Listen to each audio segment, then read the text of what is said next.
మన ప్రభు అయిన యేసుక్రీస్తు వారి నామములో ప్రతి ఒక్కరికి వందనములు. పరలోక రాజ్యంలో పెండ్లి కుమారుడును ఎదుర్కొనుటకు 10 మంది కన్యకులు దివిటీలు పట్టుకొని ఉన్నారు. ఇందులో 5 మంది ముందుగానే వారి దివిటీల్లో నూనె తెచ్చుకున్నారు. కానీ మరి ఒక 5 తర్వాత తెచ్చుకుందాం, పెండ్లి కుమారుడు వచ్చేలోగా తెచ్చుకుందామని ఆలస్యం చేశారు. అంతలోనే పెండ్లి కుమారుడి శబ్దం వినపడినప్పుడు 5 బుద్ధి లేని వారు మరొక 5 మీ దాంట్లో ఉన్న కొంచెము మాకు కొంచెం ఇవ్వండి.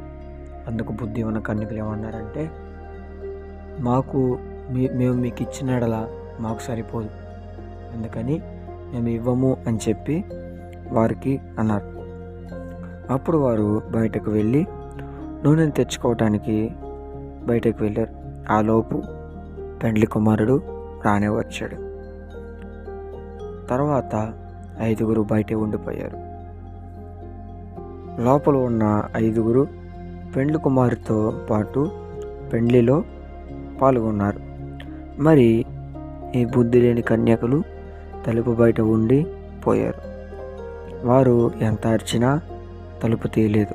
అయ్యా అయ్యా అని ఎంత గట్టిగా కేకలు పెట్టినా పెండ్లి కుమారుడు ఒకే ఒక మాట అన్నాడు, మీరెవరో నేను ఎరగను గనుక మీరు నాకు తెలియదు అని దేవుడు ఆ సమయంలో అన్నాడు. ఇక్కడ పెండ్లి కుమారుడు అనగా యేసుక్రీస్తు వారు, కన్యకులు అనగా మనుష్యులు, దివిటీలు అనగా వారి ఆత్మ, నూనె అనగా రక్షణ మరియు బాప్తిస్మం. చాలామంది ఈ రక్షణను నెగ్లెక్ట్ చేస్తున్నారు, కానీ కొంతమంది పొందుచున్నారు. పొందేవారు ఎవరంటే బుద్ధి ఉన్నవారు. పొందని వారు ఎవరనగా బుద్ధి లేని కన్యకులు, పొందినవారు ఎవరనగా బుద్ధి ఉన్న కన్యకులు. దేవుని 2వ రాకడ వచ్చినప్పుడు బుద్ధి ఉన్న కన్యకలు ఎత్తబడతారు, బుద్ధి లేని కన్యకలు విడవబడతారు. కావున మనకు ఆ గడి అయినను ఆ దినమైనను తెలియదు గనక మెలకువ కలిగి జీవించాలి. బుద్ధి ఉన్న కన్యకల వలె రక్షణ బాప్తిసం పొంది సిద్ధపడి ఉండాలి. ఆయన రాకడ కొరకు నిరీక్షణ కలిగి ఉండాలి. మెలకువ కలిగి ప్రార్థన చేయాలి. మనము మన పరిశుద్ధతను కాపాడుకోవాలి.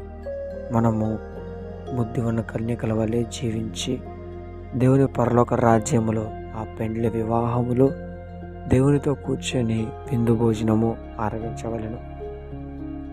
దేవుని 2వ రాకడ కాలంలో 2 పొలంలో పనిచేస్తూ ఉంటే ఒకడు కొనుక్కోబడతాడు, ఒకడు విడవబడతాడు.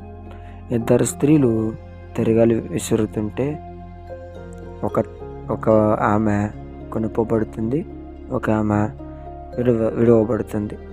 కావున ఏ దినమున ప్రభువు వచ్చినో మనకు తెలియదు కనుక మెలకువ కలిగి జీవితం దేవుని రాకడ కొరకు కనిపెడదాం. ఆ పొలములో 2 ఉంటే ఒకళ్ళు ఎత్తబడతారు. ఎత్తబడే సంఘంలో మనమందరం ఉండాలని ప్రార్థన చేద్దాం. దేవుని వేడుకుందాం.